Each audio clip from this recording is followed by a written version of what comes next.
Good afternoon, ma'am. Magfa-follow up lang ako kung meron na po kayang schedule yung next LEDAC meeting. And confident pa rin po ba kayong Malacanang na mapapasa yung 21 priority bills by June as targeted by President Marcos? Ipagpaumanhin, Sam, hindi pa po tayo nabibigyan ng anong detalye kung anong schedule ng LEDAC meeting. Pero kung ang tinatanong mo ay kung maaayos pa ba o magiging ayon sa priority bills ng Pangulo, sa Pangulo po ay wala po tayong issue. Wala po tayong issue dahil kung anong nais ng Pangulo para sa taong bayan, yan po ang nais niyang mangyari.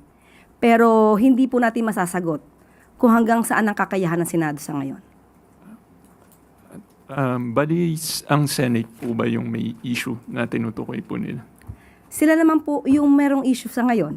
Sa Pangulo po, kung sino man po ang leader po dyan, basta po ang gagawing trabaho ay para sa bayan at sa taong bayan, hindi po mag-aatubili ang Pangulo na makipag-ugnayan sa kanila. So, hindi po sa Pangulo ang may problema or may issue.